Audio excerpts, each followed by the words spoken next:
primeiro falar um pouquinho sobre o conteúdo do artigo, é o artigo da Kátia Magalhães. É sempre bom a gente enfatizar que essa coluna Judiciário em Foco é uma coluna mantida pela advogada Kátia Magalhães, que vem fazendo no Instituto Liberal, nos últimos anos, um verdadeiro ativismo por uma conscientização sobre os problemas que vêm das distorções do nosso poder judiciário, as disfunções que ele empreende no nosso pretenso Estado de Direito, sob a justificativa, o pretexto de uma proteção da democracia, que na prática eles são os primeiros a alvejar, desrespeitando as prerrogativas dos diferentes poderes da República e desrespeitando a expressão da vontade majoritária do cidadão brasileiro. E, nesse caso em particular, ela está analisando a famigerada Lei Magnitsky, que a gente já vem comentando aqui nas últimas semanas, que é um dos grandes acontecimentos do momento, a inclusão do ministro Alexandre de Moraes, do Supremo Tribunal Federal, na lista dos sancionados por violações a direitos humanos que sofrem como consequência a interdição do seu ingresso no território dos Estados Unidos e também a vedação ali de acesso a contas, a recursos que envolvam negócios na esfera de influência norte-americana. Isso tudo a gente já comentou, já destrinchou aqui para vocês nos programas anteriores. É a grande palavra que está na cabeça das pessoas que acompanham o noticiário político brasileiro e internacional nessas últimas semanas, e já se fala. Nós tivemos aí reuniões de Eduardo Bolsonaro, Paulo Figueiredo Filho, os dois personagens que estão mais ativos nos Estados Unidos, dialogando com as autoridades norte-americanas para pedir reações, posicionamentos, pressões em relação ao autoritarismo brasileiro. Nós tivemos novas reuniões, cujo conteúdo ainda é mantido em sigilo.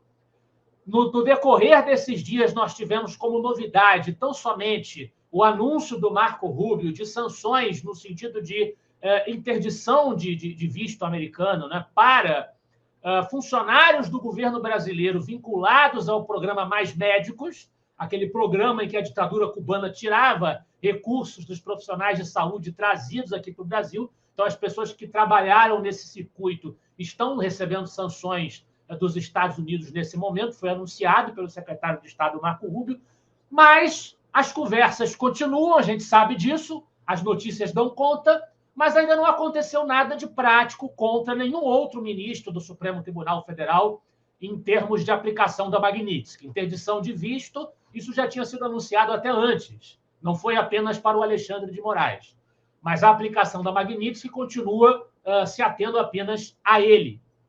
A Kátia Magalhães, nesse artigo, ela vai discutir que a Magnitsky ela é um instrumento de dissuasão, que ela vai definir no texto como uma forma antiga de relação entre pessoas e coletividades, em que se tenta exercer pressão para demover as pessoas das atitudes que elas estão tomando, né? E os Estados Unidos se manifestaram também sob as palavras do secretário adjunto de Estado norte-americano, Christopher Landau, no sentido de dizer que os Estados Unidos, a maior democracia do mundo, ou a maior república constitucional do mundo, se preferirem, embora tenham a intenção de restabelecer de maneira saudável os laços tão antigos que nós temos, as duas grandes nações da América, do hemisfério ocidental, Brasil e Estados Unidos, do continente americano, embora tenham a intenção de restabelecer os melhores laços entre as duas nações, os Estados Unidos não vão negociar com as violações, as arbitrariedades de Alexandre de Moraes, que afetam, já dissemos isso exaustivamente, interesses também norte-americanos. Então, na obra, você perguntou se surtiu algum efeito ou não surtiu. A Kátia defende que surtiu efeito. Surtiu efeito de fato, a gente vai comentar daqui a pouquinho, porque deu uma sensação às pessoas de que as coisas podem acontecer, e isso aumentou a dimensão das manifestações de rua, aumentou também a disposição da oposição brasileira no parlamento, que fez um esforço aguerrido, mais agressivo, num sentido não violento, evidentemente, da palavra, mas com mais virulência, para demandar que uma atitude fosse tomada. Então, houve um efeito sendo surtido. Bagunçou-se, movimentou-se a vitalidade nacional em alguma medida. Suficiente é uma outra questão, mas em alguma medida isso foi feito. E aí a Kátia comenta, com base na obra de Raymond Aron, grande liberal francês, a sua obra Paz e Guerra entre as Nações, que a dissuasão, esse esforço por impactar as pessoas e mover as forças sociais em outra direção, ela se deve a três fatores. Um psicológico, que reside no convencimento sobre a seriedade da ameaça, né? O técnico, que diz respeito aos efeitos da colocação em prática da ameaça, e o político, que consiste no balanço dos lucros e perdas obtidos, de um lado, com as práticas objeto da dissuasão, e do outro, com a abstenção dessas mesmas práticas. E aí ela chama a atenção para que o noticiário brasileiro não conseguiu disfarçar um abatimento da parte do Alexandre de Moraes e dos seus colegas, e chegaram a divulgar notícias dizendo que eles estão com bastante receio. Muitos deles têm até mais negócios e relações nos Estados Unidos do que o Moraes. Alvejar o Moraes não significa apenas atingir a ele individualmente. Significa passar um recado aos seus pares na Suprema Corte Brasileira, dando conta de que eles podem ser os próximos. Eu acho que esse recado foi passado. A Kátia acha também, é isso que ela diz no Judiciário em Foco. Então, que houve um impacto, que houve uma mensagem sendo passada, houve. Mas a Lei Magnitsky, que é uma pressão estrangeira sendo aplicada pelos Estados Unidos dentro, enfatize-se sempre, da órbita da sua influência, da sua soberania, no Brasil, sobre as autoridades brasileiras. O Brasil ficou assistindo durante muito tempo aos arbítrios, aos abusos perpetrados aqui dentro, e precisou haver uma pressão estrangeira para que as pessoas se mexessem, se movimentassem. Mas ainda se mexem muito aquém do que deveriam.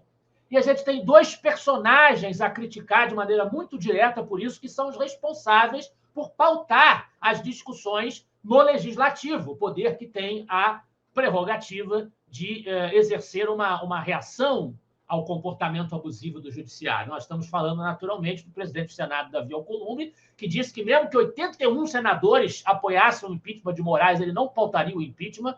Ele está meio confuso de conta, porque se fosse 81, ele mesmo estaria incluído, né? Então a matemática está falhando na lógica do Alcolumbre. E o senhor Hugo Mota, no sentido de pautar a anistia, o fim do foro privilegiado, essas pautas que dependem da Câmara, que podem avançar na Câmara, ele também supostamente noticiou-se, falou-se que havia sido feito um acordo para que isso fosse pautado, e a semana passou, nós estamos aí encerrando a semana, e não foi pautado coisa nenhuma, esse número de agendas importantes para a gente restaurar o mínimo de vitalidade democrática e de Estado de Direito no país. Não pautaram coisa nenhuma. Aos mandatários ali, por assim dizer, do Legislativo, os presidentes das casas legislativas, parece que não houve ainda a pressão suficiente, a modificação suficiente de cenário para que eles se animassem, a pressão suficiente para que eles se animassem a pautar. A gente aqui dentro do país precisa fazer, nosso empresariado, a sociedade civil, as organizações como o Instituto Liberal, que divulga, denuncia os abusos em nome